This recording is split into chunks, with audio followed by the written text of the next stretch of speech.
11वां chapter, जिसकी सभी प्रश्नावली हो गई हैं। आज की क्लास में विविध प्रश्नावली पढ़ाई जाएगी।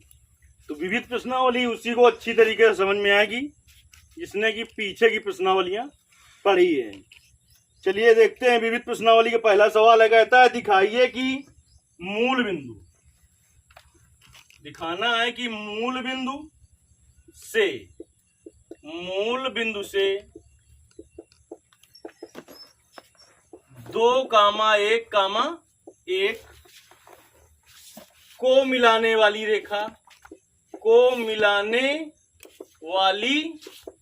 रेखा, ठीक।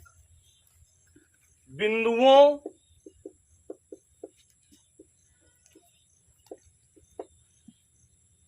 3,5,-1 और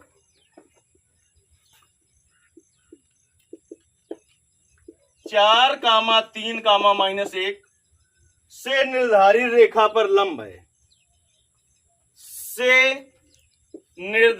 रेखा पर लंब है,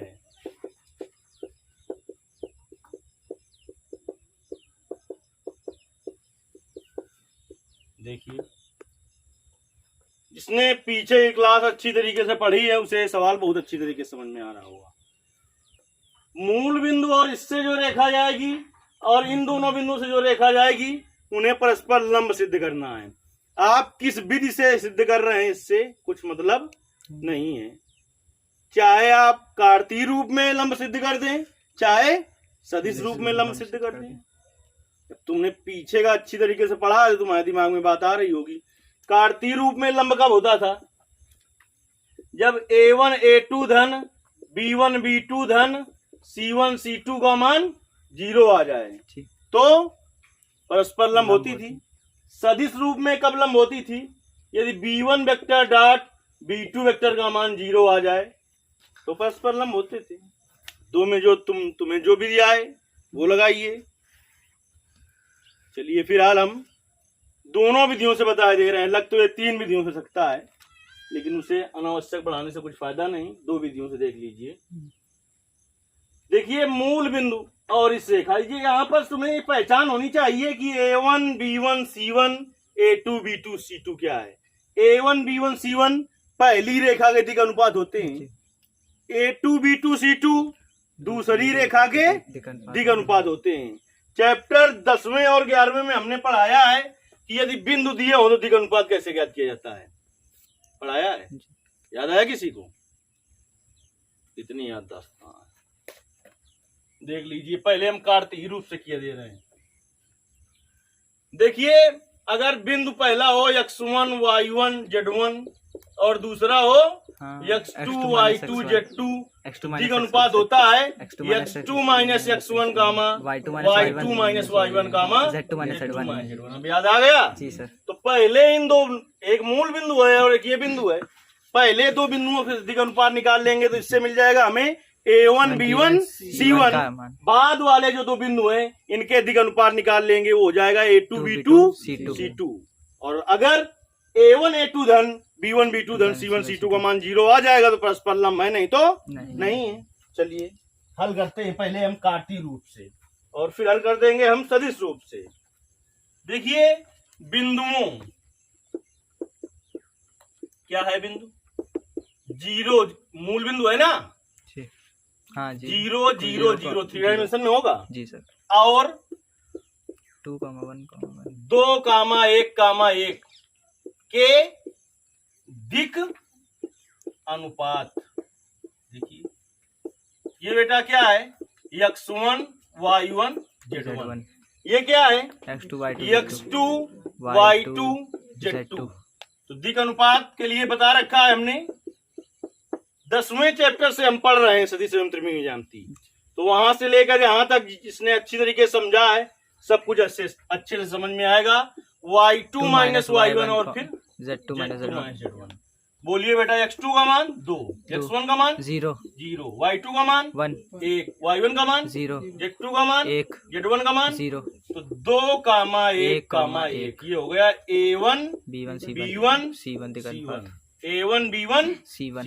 बाद वाले देखिए बिंदुओं क्या दिया है? बिंदुओं 3, 5, -1 और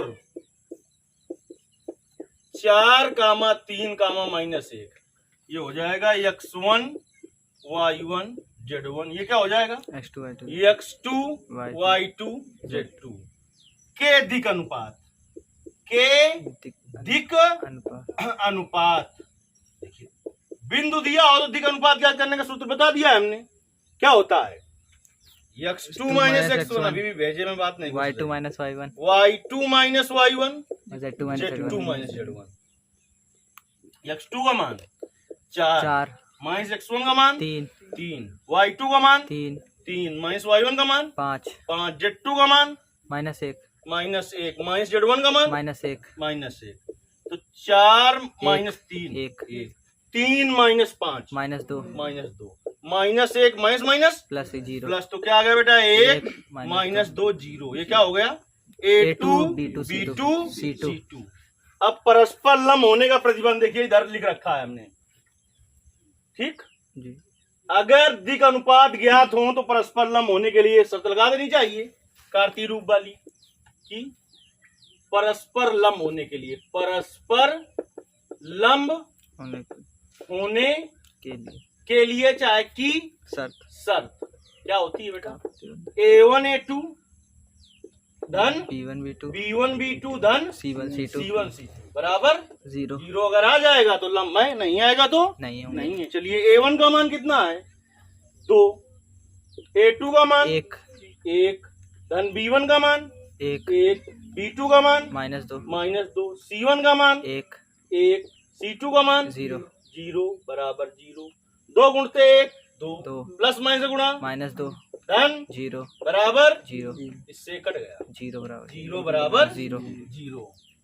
अतः ये मूल बिंदु और इस बिंदु को जो रेखा मिला रही है और बिंदुओं 3 5 -1 4 3 -1 को जो रेखा मिला रही है वो दोनों रेखाएं परस्पर कैसी हैं? लंबवत हैं। तो अच्छे से उसी को समझ में आएगा। किसे? इसने पीछे जो इस चैप्टर की प्रश्नावली है वो पढ़ी है, हमने एक बीच से दिखा दिया, हम तुम्हें दूसरे बीच से भी लंब सिद्ध करके दिखाते हैं। दूसरी विधि क्या होती है बेटा? सदिश कौन सी विधि?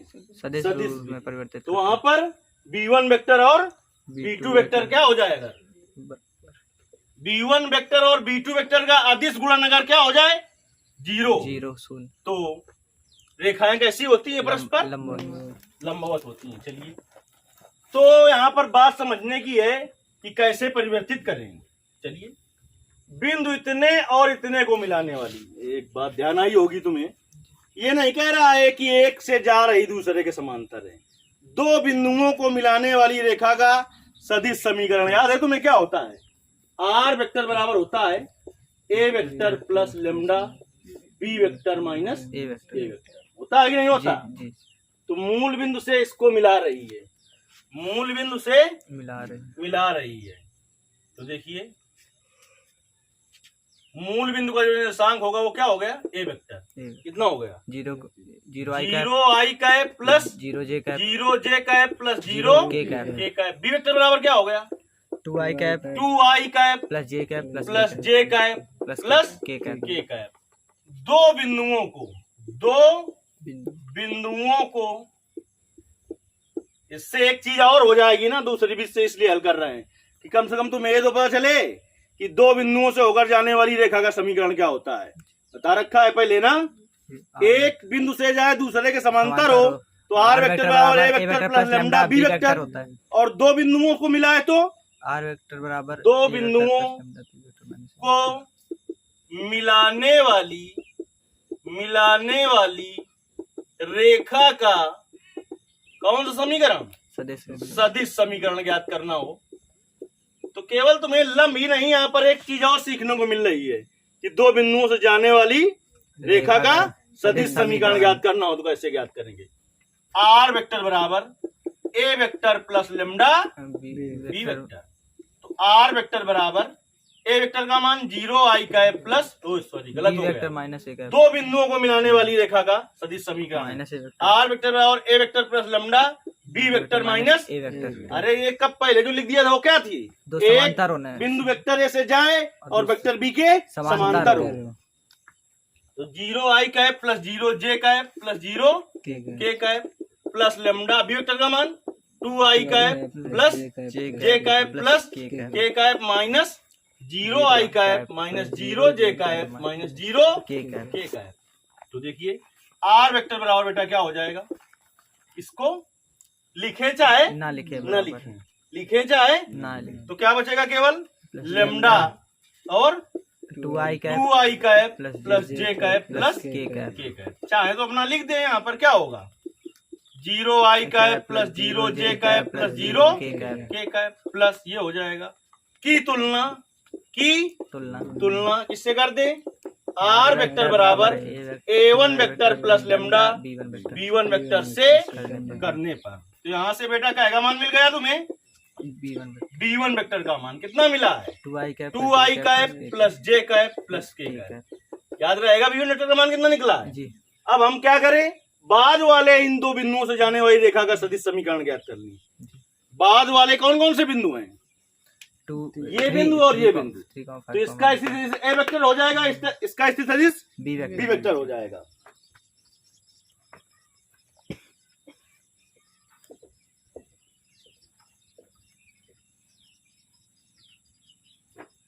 देखिए बेटा बिंदुओं पहले मान ले चाहे इसको भी ए वेक्टर बराबर क्या हो जाएगा? देखिए वहां से 3i cap plus 5j plus 5j cap minus k cap.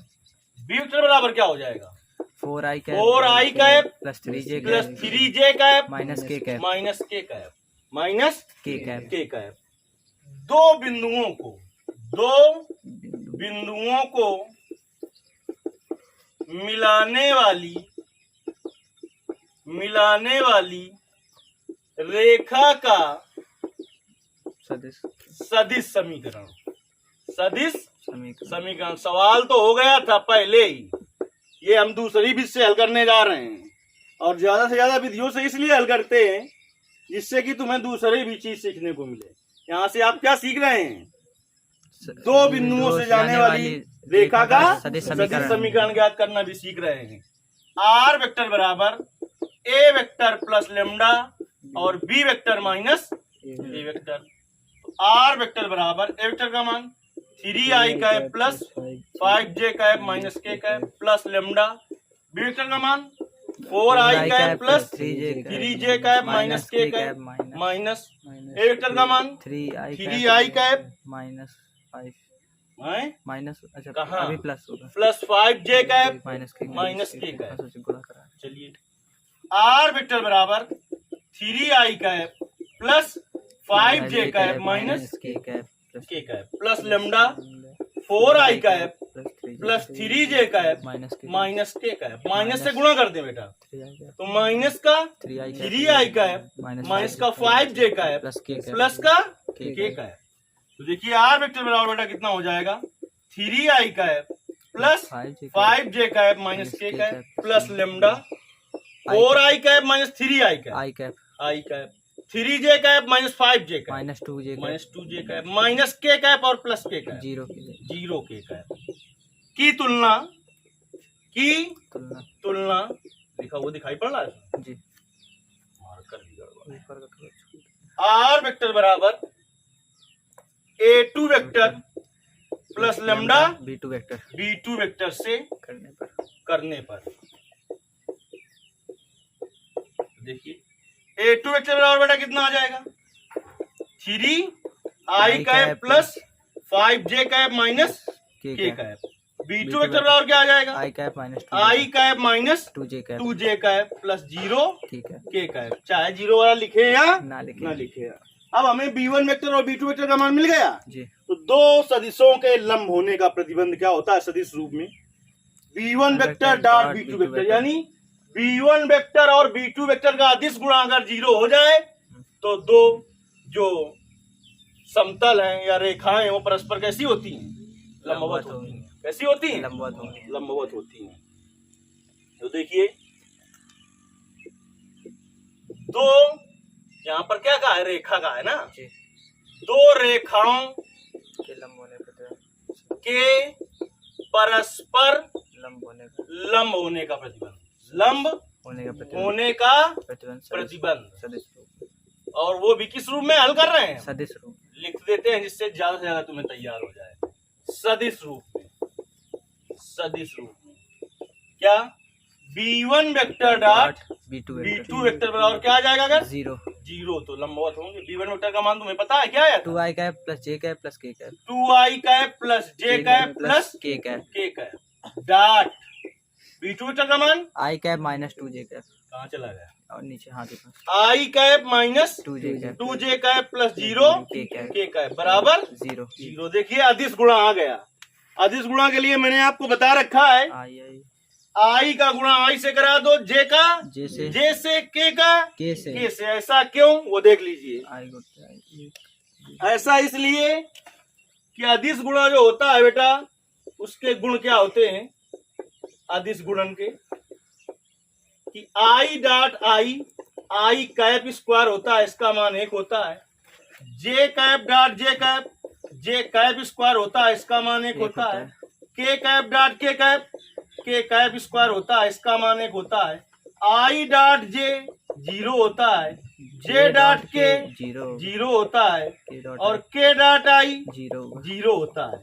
चाहे इसका उल्टा लिखा हो, जे डॉट आई वो भी 0 होगा, के डॉट जे 0 होगा, आई डॉट के 0 होगा। तो इससे ये निष्कर्ष निकला कि केवल आई वाले का आई वाले से, जे वाले का जे वाले से, और के वाले का के वाले से गुणा करा देना चाहिए। तो चलिए गुणा करते हैं। पहले अचर पद का 2 गुणते 1 2, i cap dot i cap plus minus से गुणा माइनस 2 गुणते 1 2, j cap dot j cap plus plus का गुणा प्लस, अचर पद का गुणा 0, के कैप डॉट के कैप बराबर 0।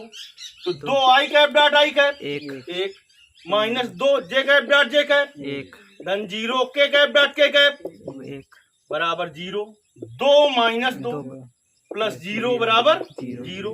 तो क्या आ गया, 0 बराबर 0 से कट जाएगा, 0 बराबर 0। अतः मूल बिंदु से बिंदु 2,1,1 को मिलाने वाली रेखा बिंदुओं 3,5,-1 और 4,3,-1 से जो निर्धारित रेखाएं हैं वो परस्पर कैसी होंगी, लंबवत होंगी। बात समझ में आ गई है।